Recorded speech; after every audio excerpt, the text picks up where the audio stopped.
The United Nations developed a set of principles for responsible investment in 2006 to guide investors in incorporating environmental, social, and governance considerations into their investment decision. This became the main framework for ESG investment. Environmental considerations include carbon emissions, waste management, and conservation.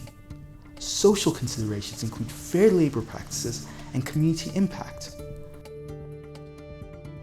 Governance considerations focus on ethical and transparent business practices and includes diversity and inclusivity in leadership. Over the years, people have shown interest and concern about the world that they live in. So they would put pressure on businesses and want to understand exactly how they operate, and most importantly, do it in a responsible and ethical manner. So ESG performance, ESG integration into business decision making has definitely taken an uptake over the past 20 years.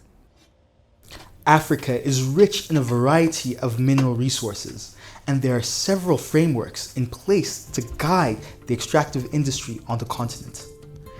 The African Union's Africa Mining Vision and African Mineral Governance Framework, the Extractive Industries Transparency Initiative, and responsible sourcing initiatives such as the Kimberley Process all aim to promote transparency and accountability in the industry. However, there have been challenges in effectively implementing these frameworks. It's important to highlight that it won't be a one-size-fits-all approach. It needs to be context-specific. For instance, looking at the mining industry, one particular mine will have very different environmental, social, and governance issues in comparison to another. In one mine, you'll find that the water management system may differ to one mine that may have to look at, for instance, waste management system. So it's important to understand the context and the operating environment, and the framework needs to be informed by it rather than taking one sort of matrix to measure ESG performance and how to integrate it for better business decision making. A lot of focus and emphasis is placed on environmental concerns.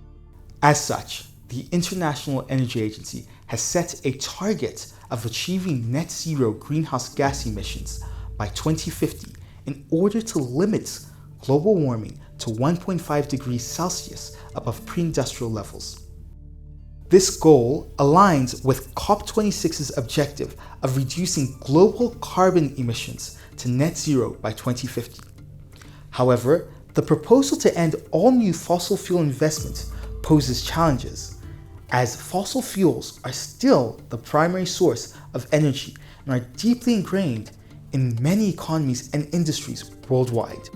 Saudi Arabia's Energy Affairs Minister has snubbed the proposal, calling it a sequel to the movie La La Land. African countries with concerns related to economic development and poverty reduction also share similar skepticism. These challenges have led to critics questioning the feasibility of ESG investing, as the global energy transition may not be as straightforward as suggested. Now, the S speaks to a lot of our human rights violations that we see a lot of in the mining industry. For instance, in the DRC, there have been cases of child labor in cobalt mining, and a lot of these big tech companies that use these critical minerals do not have the right due diligence processes that look into why such incidences are happening. Reports indicate that up to 40% of mine workers in some regions of the Democratic Republic of the Congo are children.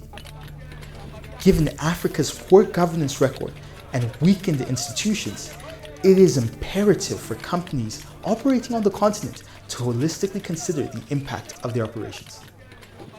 It makes sense to expand the E and the S to invest in the institutional capacity in the local area in which you operate. So in other words, build local institutional capacity at the local municipal level to enhance government effectiveness so that they can deliver services. Then everyone benefits. That creates an enabling environment for businesses to flourish and for a skilled workforce to actually start to grow or migrate into that area. That makes good business sense. ESG has the potential to be both a market disciplining mechanism and a tool in the hands of governments to devise better regulations that disincentivize bad behavior and incentivize responsible good behavior.